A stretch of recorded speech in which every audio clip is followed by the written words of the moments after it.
Welcome back to Goldfields Stories of Western Australia, where we bring you true tales from the pioneering days. Some strange, some sad, and some, well, downright sky high. And today's story is exactly that, sky high. It's the true account of the first balloon ascent over the Goldfields, Kalgoorlie, to be exact, in 1910. It was April 30th, a perfect afternoon. The weather was fine, the crowd was restless, and a young daredevil named Albert Eastwood was about to risk his life in the name of entertainment, and possibly tea.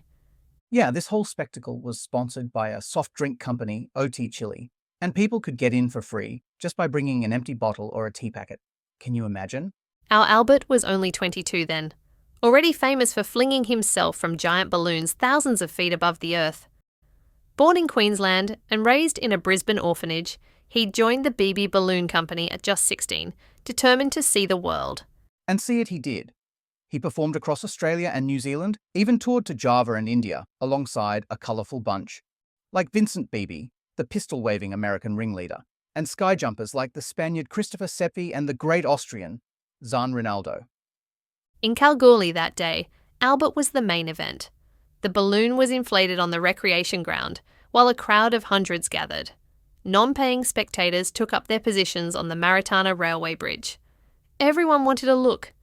And you can bet it wasn't the lacrosse match that drew them in. That was just the warm-up act. The real show began when the massive balloon emerged. 25 metres tall, it was like a great sleeping beast rising on the oval. Children gasped, mothers held their babies close. As the balloon was filled with kerosene-fed gas, the local lads were roped in to hold the thing steady while it was being filled with gas, probably paid in sixpence and glory. Eastwood? Cool as anything. Just lying on the ground, cigarette in mouth, watching the gas flow like a bloke waiting for the kettle to boil. At Beebe's pistol shot, bang! The ropes were released. Up went the balloon. Albert dangled beneath it on a trapeze, swinging and flipping, high above the crowd. When he reached over 4,000 feet, over 1,300 metres, he let go. And here's where it gets really theatrical. He didn't just parachute down. No. He used a triple rig. First opened a red parachute, then dropped again and opened a white one, and finally a blue, forming the colours of the Union Jack as he floated down to earth. Well, the balloon fell into a backyard, and Albert himself landed not on the oval, but in the garden of the Railway Traffic Superintendent's house. And then, like nothing had happened, he ran back to the oval and waved to the crowd, who cheered his return. Now we should say, Albert's career wasn't all smooth landings. Just weeks earlier in Melbourne, he slammed into a 20-foot pipe sticking off a brick wall. No broken bones, though, just his dignity. And in Launceston, oh boy, he fell with 2 parachutes open and the third one tangled. The crowd thought he was dead, but up he got, bruised and hobbling, and made it back to the showgrounds before going to hospital. He even saved a young Javanese man who accidentally took off with the balloon during inflation, grabbed him mid-air, tied him to his chute, and got them both down safely. All in a day's work.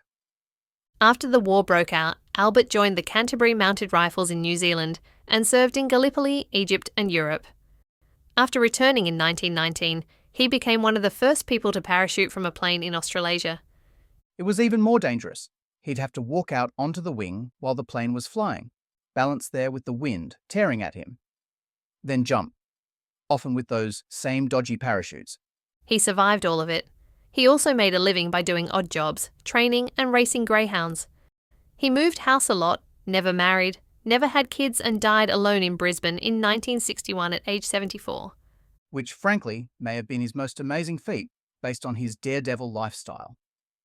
This story was based on an article by Norma King and greatly enriched by the brilliant research of Gillian Smith, whose piece, Albert Eastwood, the most hair-raising act ever seen, was published on October 17, 2013 on gillsmith.com.au, part of her Lost Stories series, a treasure trove of true untold tales from Australia's past. So next time you hear a plane overhead or see a balloon drifting in the sky, spare a thought for Albert Eastwood, the mad balloonist from Queensland, who brought the sky to Kalgoorlie for the price of a bottle top. And lived to tell the tale. Thanks for listening. Remember to subscribe if you enjoyed listening, and please feel free to rate this podcast or make a comment.